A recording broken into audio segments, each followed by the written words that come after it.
Hi అండి. అందరూ ఎలా ఉన్నారు? బాగున్నారా? నేను చాలా చాలా బాగున్నాను. మీరందరూ ఎలా ఉన్నారో నాకు కామెంట్ సెక్షన్లో కామెంట్ చేయండి. నా వీడియోస్ ఎలా అనిపిస్తున్నాయి, ఇంకా ఎలాంటి వీడియోలు తీయాలి కూడా కామెంట్ సెక్షన్లో కామెంట్ చేయండి. నేను రిప్లై ఇస్తాను. ఎవ్రీ కామెంట్కి నేను రిప్లై ఇస్తాను. సండే ఇంకా మా హస్బెండ్కి లంచ్ బాక్స్ ప్రిపరేషన్ ఏమి ఉండదు కాబట్టి ఇంకొంచెం లేట్గానే లేసాము. నార్మల్గా రొటీన్ అంతా అయిపోయింది. ఇంకా తీరిగ్గా వెజిటేబుల్స్ అలా తెచ్చుకున్నాము. అవి ఆకుకూరలు ముందే నేను గిల్లి స్టోరేజ్ చేసుకుంటాను. ఫ్రిడ్జ్లో పెట్టుకోనికి నేను స్టోరేజ్ బాక్సెస్ తీసుకున్నాను.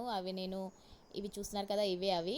నేను ఇవి ఫ్లిప్కార్ట్లో తీసుకున్నాను. 6 వచ్చేసి నాకు 300 చేంజ్ ఏమో పడింది. ఇవి ఎక్కువ స్టోరేజ్ చేసుకోనికైతే లేదండి. జస్ట్ ఒక 250 గ్రామ్స్ వెజిటేబుల్స్ అయితేనే స్టోరేజ్ చేసుకోవచ్చు. హాఫ్ కేజీ అలా పెట్టుకోనికి అసలు ఇవి పనికిరావు, వేస్ట్.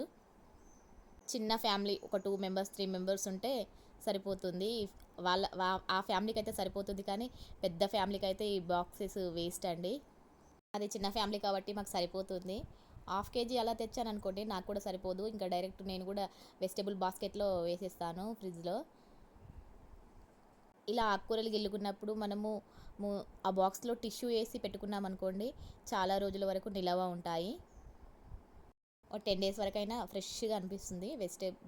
కర్రీ లీవ్స్ అయినా, కొరియండర్ లీవ్స్ అయినా, కొరియండర్ లీవ్స్ అయినా ఒక 3 బంచెస్ అయితేనే పడుతుంది బాక్స్లో.